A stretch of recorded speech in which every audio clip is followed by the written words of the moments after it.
कौशिक सुनहु मंद यहु बाल को, कुटिल काल बस निज कुल घाल को, भानु बंज राकेश कलन को, निपट निरंकु सबुध असिन को, काल कवल होही छन माही, कहूँ पुकारी खोरी मोही नाही, तुम हट कहूँ जी चेहु उबारा, कही प्रतापु बलु रोशु हमारा, लखन कहियो मुनि सुजसु तुम्हारा, तुम ही अछत को बरनै पारा, अपने मुँह तुम आपनी करनी, बार अनेक भांति बहु बरनी, नहीं संतोषु त पुनि कछु कहु, जनी रिस रोकी दुसह दुख सहु, बीरबती तुम धीर अछोभा, गारी देत न पावहु शोभा। सूर समर करनी करही कही न जनाभी आपु, विद्यमान रन पाए रिपु काय कथी प्रतापु।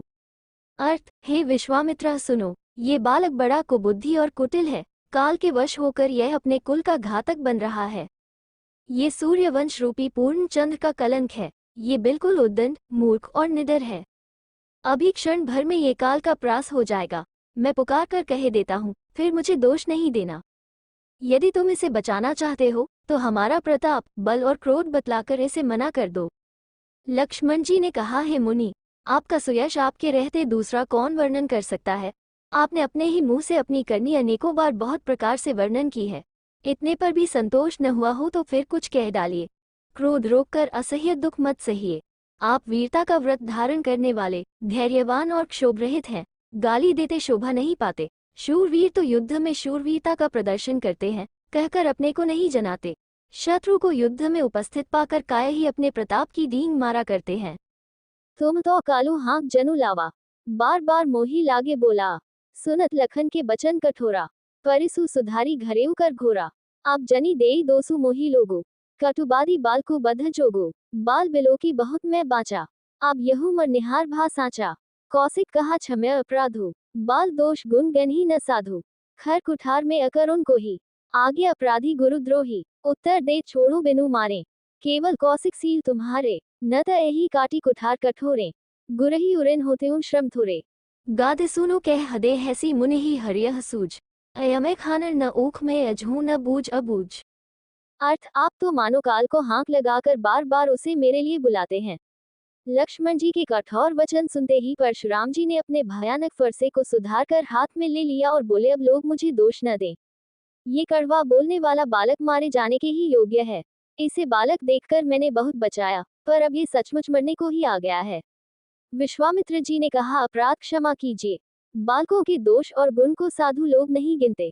परशुराम जी बोले, तीखी धार का कुठार, मैं दयारहित और क्रोधी और ये गुरुद्रोही और अपराधी मेरे सामने उत्तर दे रहा है, इतने पर भी मैं इसे बिना मारे छोड़ रहा हूँ। सो है विश्वामित्रा केवल तुम्हारे प्रेम से, नहीं तो इसे इस कठोर कुठार से काटकर बोरे ही परिश्रम से गुरु से उऋण हो जाता। विश्वामित्र जी ने हृदय में हंसकर कहा, परशुराम को हरा ही हरा सूझ रहा है, अर्थात सर्वत्र विजयी होने के कारण ये श्री राम लक्ष्मण को भी साधारण क्षत्रिय ही समझ रहे हैं, किंतु ये फौलाद की बनी हुई खानर है, रस की खानर नहीं है जो मुंह में लेते ही गल जाए। खेद है, मुनि अब भी बेसमझ बने हुए हैं, इनके प्रभाव को नहीं समझ रहे हैं। कहियो लखन मुनि सीलू तुम्हारा, को नहीं जान विदित संसारा, माता पिती उरिन भय नीके, गुर रिनु रहा सोचू बड़ जी के, सो जनु हमरे ही माथे काड़ा, दिन चली गए ब्याज बड़ बाड़ा। अब आन्या व्यवहरिया बोली, तुरत देहु में थैली खोली, सुनी कटु बचन कुठार सुधारा, हाय हाय सब सभा पुकारा, भरे गुब परिसु देखा वहु मोही, बिन बिचारी बचू नृपदोही, मिले न कबहु सुभट रंग गादे, द्विज देवता घर ही के बारे, अनुचित कही सब लोग पुकारे, रघुपति सयनही लिखनु निवारे। लखन उतर आहुति सरिस भरे गुब कोपो कृसानु, बढ़त देखी जल सम बचन बोले रघुकुल भानु। अर्थ, लक्ष्मण जी ने कहा, हे मुनि, आपके प्रेम को कौन नहीं जानता, ये संसार भर में प्रसिद्ध है। आप माता पिता से तो अच्छी तरह उऋण हो ही गए, अब गुरु का ऋण रहा, जिसका जी में बड़ा सोच लगा है, वो मानो हमारे ही मत्थे का आड़ा था। बहुत दिन बीत गए, इससे ब्याज भी बहुत बढ़ गया होगा। अब किसी हिसाब करने वाले को बुला लाइए, तो मैं तुरंत थैली खोलकर दे दूं। लक्ष्मण जी के कड़वे वचन सुनकर परशुराम जी ने कुठार संभाला। सारी सभा हाय हाया करके पुकार उठी। लक्ष्मण जी ने कहा, हे भरेगु श्रेष्ठा, आप मुझे फरसा दिखा रहे हैं, पर हे राजाओं के शत्रु, मैं ब्राह्मण समझकर बचा रहा हूँ। आपको कभी रणधीर बलवान वीर नहीं मिले हैं। हे ब्राह्मण देवता, आप घर ही में बड़े हैं, ये सुनकर अनुचित है, अनुचित है कहकर सब लोग पुकार उठे। तब श्री रघुनाथ जी ने इशारे से लक्ष्मण जी को रोक दिया। लक्ष्मण जी के उत्तर से, जो आहुति के समान थे, परशुराम जी के क्रोध रूपी अग्नि को बढ़ते देखकर रघुकुल के सूर्य श्री रामचंद्र जी जल के समान शांत करने वाले वचन बोले।